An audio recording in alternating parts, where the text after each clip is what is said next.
whole prophetic scheme. Earthquakes with a magnitude of 8.0 or greater on the Richter scale are classified as great by the USGS. These are enormous quakes, and if we chart the frequency of these great quakes during the last 30 years, we note a significant increase. However, due to the relatively short period of accurate tracking, we are not able to establish conclusive trends, but we can say for certain that this generation is witnessing great earthquakes. When one looks at a geophysical map of the Earth, it appears like planet Earth is a hard-boiled egg that's been dropped on the floor too many times. There are many different plates called tectonic plates that tend to move one alongside of the other. And it's along these areas of movement, the tectonic plate lines, that a major part of the earthquake activity occurs. And it's also interesting to note that it's along these areas where the majority of the world's populations are located.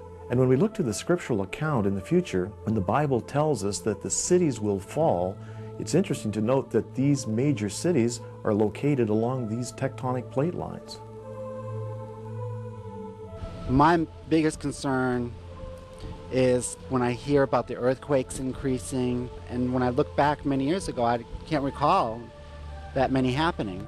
I think natural disaster, I mean, for every century there's like tons of them, so you can't do anything about it. It's natural.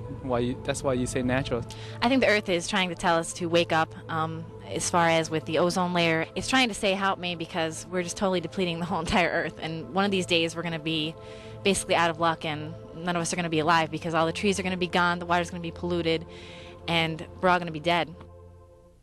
In Revelation chapter 11, verse 18, we read, "The nations were angry, and your wrath has come, and should destroy those who destroy the earth." God knew that man, left unchecked in his selfishness and greed, would eventually destroy the earth. And we watch as man continues to ravage the environment, giving no concern for the future generation. It is a matter of fact that this generation has done more to destroy planet Earth than any generation before. Consider one statistic.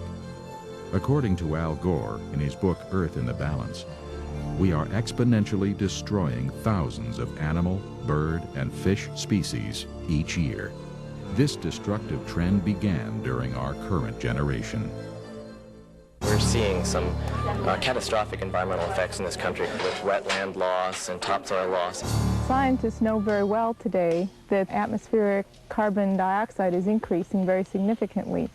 We know with certainty that the burning of fossil fuels is causing significant damage to the Earth's biosphere. By the time we get into the middle of the next century, a magnitude of heat wave or a drought that we might have only experienced once in the 20th century, we might be experiencing once every 10 years. This generation is witnessing tremendous environmental destruction, not due to population growth, but rather to a selfish and gluttonous society that has polluted our water, air, and land, all under the banner of progress and advancement. One of the concerns that we have with the depletion of the ozone layer is that we know that ultraviolet radiation increases, and that ultraviolet radiation actually causes skin cancer. And it's interesting, according to the Bible, in the book of Revelation, that the Bible talks about sores breaking out on the flesh of people. So certainly it's a possibility that this very scenario that's taking place is preparing us for something which is yet to come. Of course, if there were a major exchange of nuclear weapons, this would dramatically decrease the ozone blanket that protects and shields the Earth, and it would be even more dangerous for people to have any exposure to the sun. Already we are having skin cancers and so many problems that have developed because of the increased radiation now, but it's going to increase even more according to the prophecies in the book of Revelation. International initiative is needed to seek new solutions for ozone depletion and global warming and acid rain. The concentration of carbon dioxide in the air has increased by over 10% since 1958.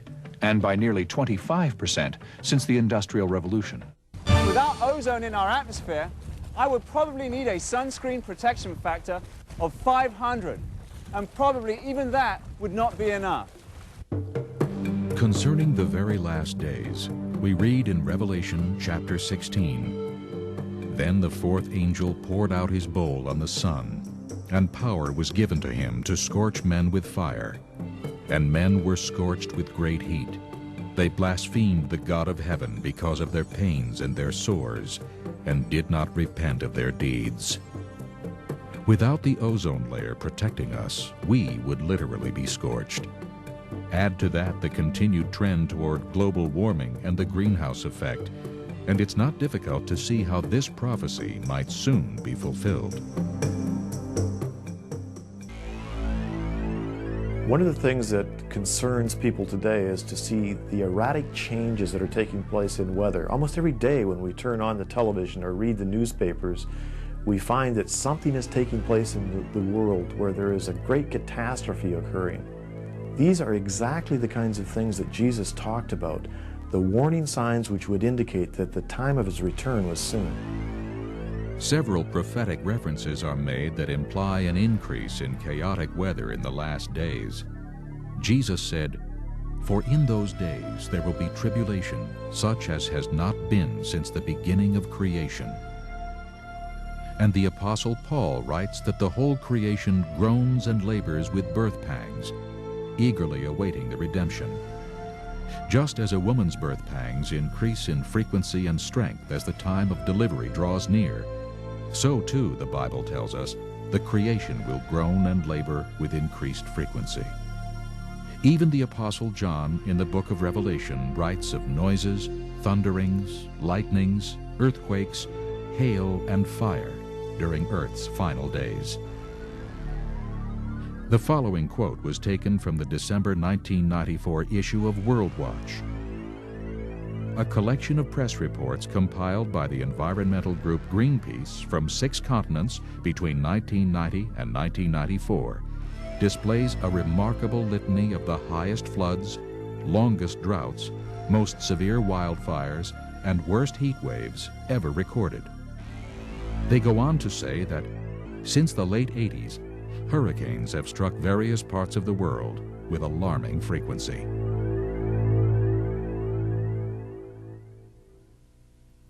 Among the many prophecies that Jesus gave as signs of the last days, his disciples said, "Master, what will be the sign of your coming and the end of the world," and so forth. And he laid it out for them. And among them was famine and pestilence. And there's an estimated 5 to 20 million people who die of starvation each year. As far as pestilence is concerned, I mean, everybody knows about AIDS. That's an amazing virus that has struck in the last days.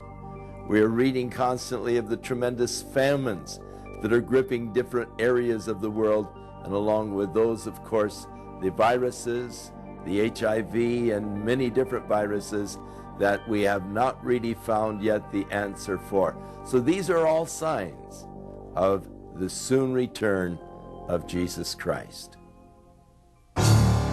We've just seen the devastating effects of the environment. Earthquake, famine, pestilence, the depletion of the ozone. You may say it's easy to predict these things. I could predict an earthquake, and quite possibly the paper would have it in its edition tomorrow. But can you possibly explain the increased rapidity of these things all at once worldwide? Now we'll explore technology. How could possibly 4,000 years ago a prophet describe so implicitly the technology that's taking place worldwide today if it didn't exist then?